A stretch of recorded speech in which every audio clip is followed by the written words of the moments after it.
Hello दोस्तों, कैसे हो आप सब। उम्मीद करता हूँ आप सब कुशल मंगल होंगे और अपने एग्जाम की तैयारी बेहतरीन तरीके से कर रहे होंगे। तो आज हम बात करने वाले हैं जो भारतीय स्वतंत्रता आंदोलन के जो प्रमुख वचन हैं या नारे हैं, जो भी नारे दिए गए थे या जो नारे प्रचलित हुए थे उस समय, उनके बारे में बात करने वाले हैं। क्योंकि इस टॉपिक से एग्जाम में कई बार पूछा भी गया है, तो हम महत्वपूर्ण टॉपिक आपको करवा रहे हैं। और वचन और नारे हैं, ये फेमस क्यों हुए, किसने इनको फेमस किया, उनके बारे में बात करेंगे। कोई भी नारा है या वचन है या नारे दिए गए थे, वो क्या थे। जब हमारा स्वतंत्रता संग्राम चल रहा था, हमारे भारत को आज़ादी की तैयारी चल रही थी, आज़ाद करवाने के जो प्रयास चल रहे थे, उस समय जो जनता को मोटिवेट करने के लिए, उनको उकसाने के लिए आज़ादी के प्रति जो नारे दिए गए थे, उनको एक ऐसे सूत्र में पिरोया गया था जिससे कि वो क्या हो कि सब संगठित होकर उनको क्या है आगे उसको प्रमोट करें। ठीक है, तो इस प्रकार के जो नारे दिए गए थे, आज हम उनके बारे में बात करेंगे और किस किस ने ये नारे दिए थे उन सब के बारे में आज डिटेल में हम जानेंगे। तो चलिए हम शुरुआत करते हैं आज के टॉपिक की। तो आप सब जानते हैं कि जन गण मन अधिनायक जय हे, ये आपका क्या है, ये आपका क्या है। आप सभी हमें कमेंट करके भी बताएं और मैं भी बता देता हूं आपको, ये हमारा राष्ट्रीय गान है। और ये किसने लिखा था, किसने पहली बार ये कब गाया गया था, तो ये गया था हमारे एक अधिवेशन हुआ था। ठीक है, उसमें गाया गया था। और कब, जब, क्या है, किसने लिखा था ये लिखा था रविंद्रनाथ टैगोर ने, ठाकुर ने बोल सकते हो या रविंद्रनाथ टैगोर ने ये लिखा था। ठीक है, उनके द्वारा ये इसकी क्या की थी, इसकी रचना की गई थी। किसकी की गई थी, जन गण मन अधिनायक जय है, ये क्या था, एक हमारा राष्ट्रीय गान है। ठीक है, इसकी रचना की गई थी। फिर है जो नेक्स्ट है, सारे जहां से अच्छा हिंदुस्तान हमारा। ठीक है, ये क्या है, ये किसने इस दिया था, ये वचन है या जो नारा है, ये किसने दिया था, ये दिया था इकबाल ने। किसने दिया था, इकबाल ने, मोहम्मद इकबाल ने। ठीक है, सारे जहां से अच्छा हिंदुस्तान हमारा, ये क्या थे, हमारे स्वतंत्रता सेनानी थे, जिन्होंने क्या है स्वतंत्रता के जो संग्राम हुआ था उसमें बढ़ चढ़कर भाग लिया था। ठीक है, जो अपनी आहुति दी थी, अपने प्राणों की आहुति दी थी। ठीक है, इन्होंने। ठीक है, ताकि हमारे देश को क्या है आज़ादी मिल सके। स्वराज हमारा जन्मसिद्ध अधिकार है, ये किसने कहा था, ये बाल गंगाधर तिलक ने कहा था। ठीक है, यानी स्वराज हमारा जन्मसिद्ध अधिकार है, यानी स्वराज हमारा देश है। ठीक है, इस पे हमारा ही राज होना चाहिए, ये किसने कहा था, श्री बाल गंगाधर तिलक ने कहा था कि जो हमारा देश है उसके ऊपर हमारा ही अधिकार होना चाहिए। ये किसके खिलाफ में कहा था, अंग्रेजी सरकार के खिलाफ में कहा था। ठीक है, इंकलाब जिंदाबाद, आप सभी जानते होंगे कि इंकलाब जिंदाबाद है, ये किसने प्रमोट किया था सबसे ज़्यादा, भगत सिंह हो गया, राजगुरु हो गया। ठीक है, इन्होंने क्या था सबसे ज़्यादा प्रमोट किया था इसको। परंतु सबसे पहले इसको दिया किसने था, नारा किसने लगाया था कि इंकलाब जिंदाबाद का है, वो है हसरत मोहानी ने लगाया था। किसने लगाया था, हसरत मोहानी ने क्या किया था, इंकलाब जिंदाबाद का नारा दिया था। परंतु बाद में सबसे ज़्यादा जो फेमस करने वाले हैं, यानी इसको फेमस किया था, ठीक है, वो किसने किया था, वो किया था भगत सिंह ने। किसने किया था, भगत सिंह ने किया था। राजगुरु है, सुखदेव है, इनको क्या की थी, फांसी दी गई थी। तो आप सभी कमेंट करके ज़रूर बताएं कि इनको फांसी कब दी गई थी और किस कारणवश दी गई थी, ताकि आपकी तैयारी का पता चलता रहे और अच्छे से आपकी तैयारी हो रही है या नहीं इसका पता भी आपको साथ साथ पता चल जाएगा। साम्राज्य साम्राज्यवाद का नाश हो, ये किसने कहा था, ये कहा था श्री भगत सिंह जी ने कहा था। किसने कहा था, भगत सिंह जी ने कहा था। किसका, साम्राज्यवाद का क्या हो, नाश हो। ठीक है, यानी साम्राज्यवाद किसका चल रहा था इंडिया पे, इस पे चल रहा था कि अंग्रेजों का हमारे ऊपर क्या था, शासन था। ठीक है, तो उसके नाश के खिलाफ जो है वो नारा दिया था, किसने दिया था, भगत सिंह जी ने दिया था। जय हिंद किसने कहा था, जय हिंद कहा था सुभाष चंद्र बोस ने। हमारे एक ऐसे नेता थे ये सुभाष चंद्र बोस, जो ऐसे लीडर थे जिन्होंने क्या था, आज़ाद हिंद फौज की क्या थी, प्रमोट किया था, इन्होंने आगे बढ़ाया था। ठीक है, आज़ाद हिंद फौज के क्या थी, इन्होंने आगे बढ़ाया था। ठीक है, तो आप सभी कमेंट करके जरूर बताएं कि आज़ाद हिंद फौज की जो रचना है वो किसने की थी। ठीक है, बनाई किसने थी। ठीक है, और ये क्या थे, सुभाष चंद्र बोस, विदेश में बैठकर इन्होंने क्या था, एक रेडियो के माध्यम से क्या किया था, हमारे देश में क्या किया था, जो आज़ादी का आंदोलन है उसको सहयोग दिया था। और एक सेना बनाकर एक टुकड़ी के माध्यम से क्या था, इंडिया में प्रवेश किया था, ताकि क्या है, अंग्रेजी शासन का ऊपर क्या किया जाए, हमला किया जाए। ठीक है। और कौन से नारे थे इनके जो सबसे ज़्यादा फेमस थे, वो थे, तुम मुझे खून दो मैं तुम्हें आज़ादी दूंगा। कौन सा था? तुम मुझे खून दो मैं तुझे आज़ादी दूंगा। इसका मतलब ये नहीं है कि उन्होंने अपने बोतल में निकाल निकाल निकाल के खून दिया, वो नहीं है। खून का मतलब है कि आप अपने प्राणों की आहुति दें, या अपने जो जी जान से क्या है, अंग्रेजी शासन के खिलाफ लड़ें। ठीक है। यानी उसमें आपकी मौत भी हो सकती थी। ठीक। और उसमें क्या था, आपकी जान जा सकती थी, या फिर आप घायल हो सकते थे। ठीक है। तो उसमें क्या था कि तुम मुझे खून दो मैं तुम्हें आज़ादी दूंगा, यानी आप लड़ोगे मेरे सहयोग के मेरा सहयोग दो, ताकि मैं आपको क्या है, आज़ादी दिला सकूं। ये किसने कहा था? सुभाष चंद्र बोस ने कहा था। ये एक ऐसे नेता थे, दमदार नेता थे, जिन्होंने क्या किया था, इनकी एक रहस्यमय तरीके से क्या हो गई थी, मौत हो गई थी, जिनका आज तक पता नहीं चला कि ये कैसे मारे गए। इनका है कि बताया तो जाता है कि इनकी क्या हो गई थी, प्लेन दुर्घटना में क्या हो गई थी, मौत हो गई थी। परंतु आज तक ना तो कोई सबूत मिले हैं इनकी दुर्घटना में मौत हुई थी, एक रहस्यमयी तरीके से क्या हुई थी, इनकी मौत हो गई थी। कब? 1945 में। ठीक है। इनके नारे कौन से हैं?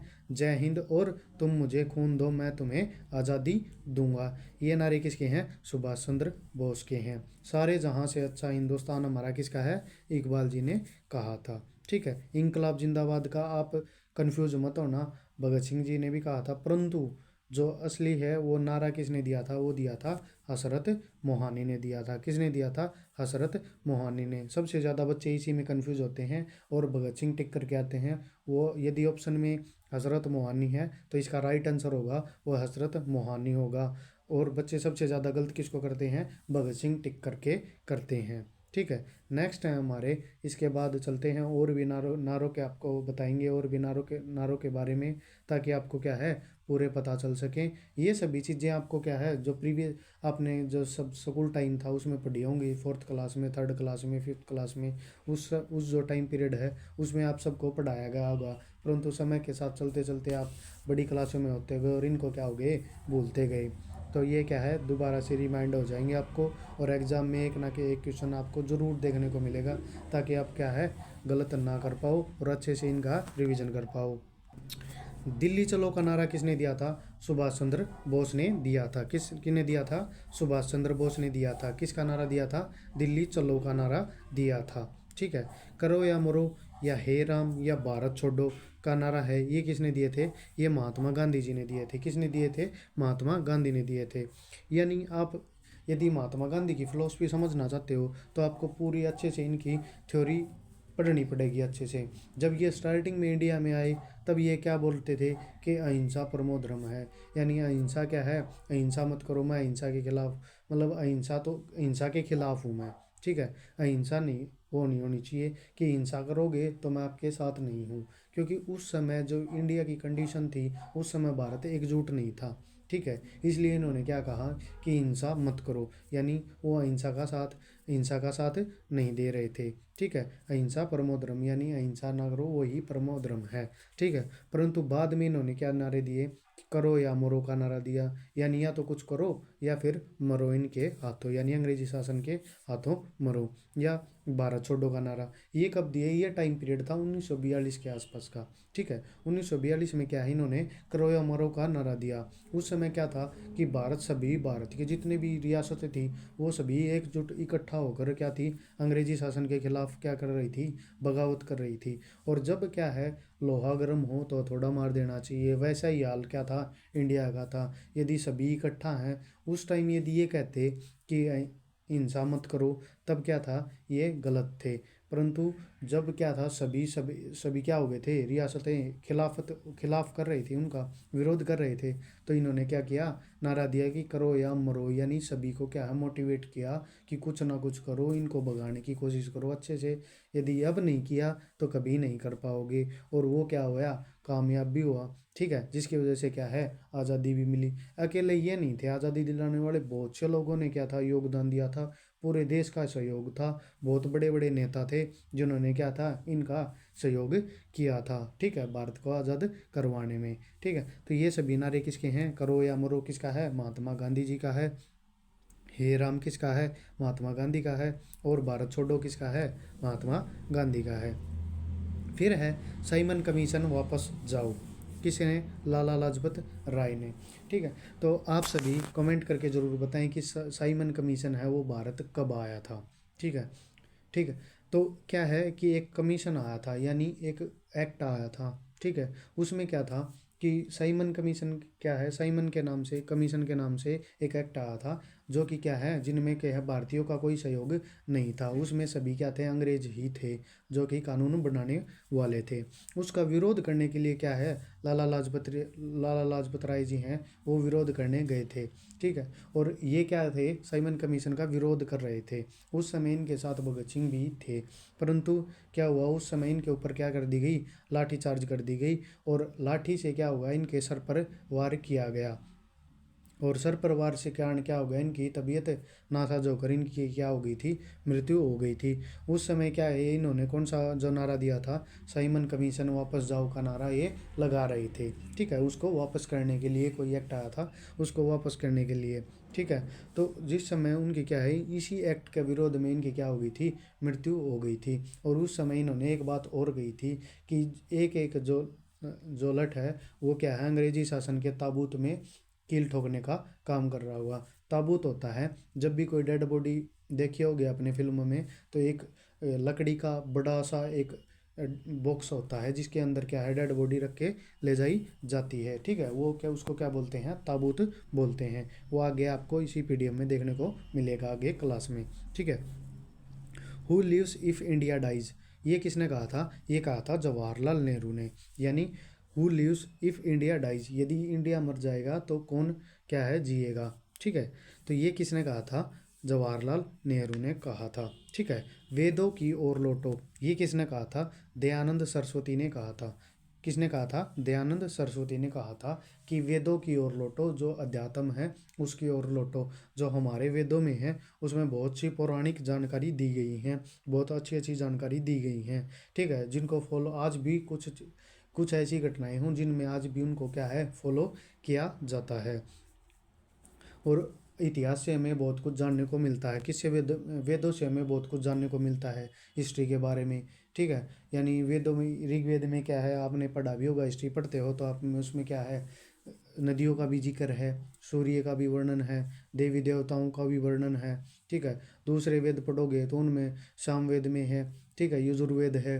ठीक है, एक वेद में क्या है, आपको ये भी देखने को मिलेगा, टोने टोटकों के बारे में भी मिलेगा आपको। ठीक है, पूजा पाठ के बारे में भी, विधियों के बारे में भी मिलेगा। एक में स्वरों के बारे में मिलेगा। ठीक है, यानी गायन के जो विधि है, 7 सुरों के बारे में वर्णन मिलेगा। तो इनका जो है बहुत पुराना संबंध है।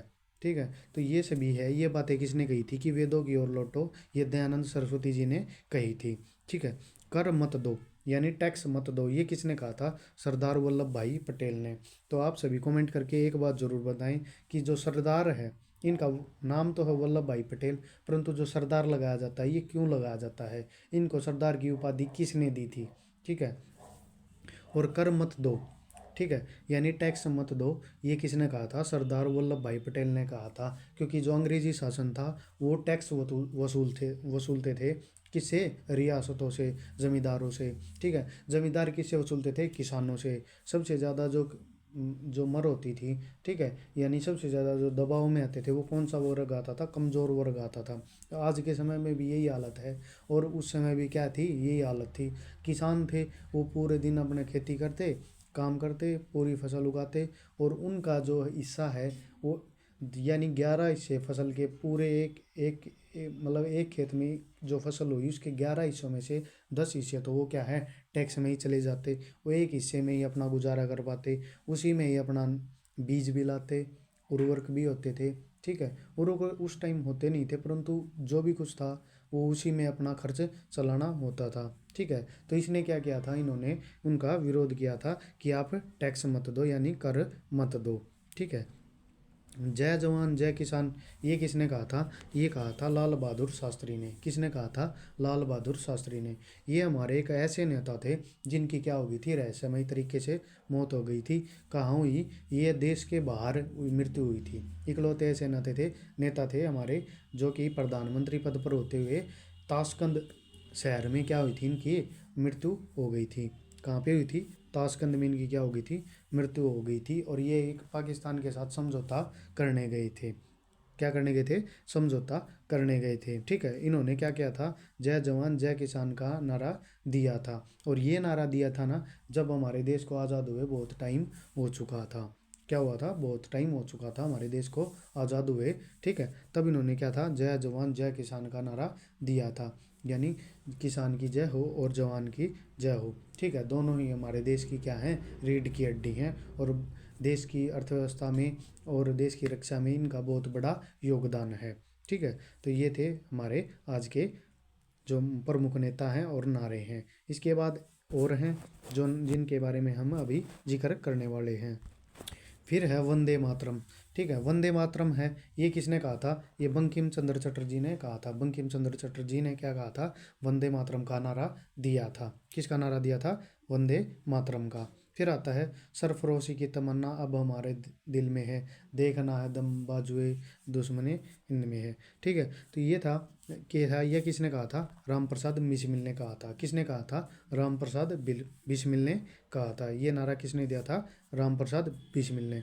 ये भी बहुत अच्छे नेता थे। ठीक है, एक हमारे स्वतंत्रता संग्राम में क्या है, एक बहुत अच्छे नेता या करेक्टर थे। ठीक है, जिन्होंने क्या था? आज़ादी में बढ़ चढ़कर भाग लिया था स्वतंत्रता संग्राम में। ये क्या है? इन्होंने कौन सा कहा था? सरफरोशी की तमन्ना अब हमारे दिल में है। मारो फिरंगी को किसने कहा था? मंगल पांडे ने। किसने कहा था? मंगल पांडे ने। ये किसने कहा था? मंगल पांडे ने कहा था। फिर आता है जय जगत। जय जगत किसने कहा था? विनोबा भावे ने। किसने कहा था? विनोबा भावे ने। ठीक है, फिर आता है नेक्स्ट विजयी विश्व तिरंगा प्यारा। ये किसने कहा था? श्यामलाल गुप्ता पार्षद ने। किसने कहा था? विजयी विश्व तिरंगा प्यारा, यानी पूरे विश्व में क्या हो? विजयी हो तिरंगा हमारा, यानी तिरंगा है उसकी पूरे विश्व में क्या हो? जीत हो। और प्यारा है हमारा तिरंगा। ये किसने कहा था? श्यामलाल गुप्ता पार्षद ने कहा था। ठीक है, फिर जो मैंने पहले भी जिक्र किया था, मेरे सिर पर लाठी का एक एक प्रहार अंग्रेजी शासन में ताबूत की कील साबित होगा। ये किसने कहा था? लाला लाजपत राय ने। ठीक है, तो ये कब जब साइमन कमीशन आया था उसका विरोध कर रहे थे, उस समय क्या था? इनके ऊपर लाठीचार्ज कर दी गई थी, जिसके कारण इनकी क्या हो गई थी? मृत्यु हो गई थी। और जो मरते हुए इन्होंने क्या कहा था? कि मेरे सिर पर लाठी का एक एक प्रहार अंग्रेजी शासन के ताबूत की क्या होगा? कील साबित होगा। तो ये थे जो प्रमुख नारे हैं हमारे, जो क्या है? हमारे जो प्रमुख नेताओं द्वारा जो सबसे ज़्यादा प्रचलित थे, उनके द्वारा ये दिए गए थे। ठीक है, तो इस प्रकार के जो नारे हैं ये सबसे ज़्यादा क्या है? एग्जाम में पूछे भी जाते हैं कि ये नारा किसने दिया था, या इनके के आपको नाम दे देगा कि मंगल पांडे ने कौन सा नारा दिया था या वचन दिया था। तो ये आपसे इस प्रकार के क्वेश्चन पूछे जाते हैं। और आगामी जो रेलवे के एग्ज़ाम आने वाले हैं उनमें तो 100% श्योरिटी रहती है कि इस प्रकार का क्वेश्चन डाला जाए, आपको सबसे ज़्यादा कंफ्यूज करने के लिए। ठीक है, तो इस प्रकार के टॉपिक हैं वो आपको कोई नहीं करवाएगा, सिर्फ आपको गोल्डन नंबर 1 क्लासेस पर ही देखने को मिलेंगे आपको। Thank you for watching.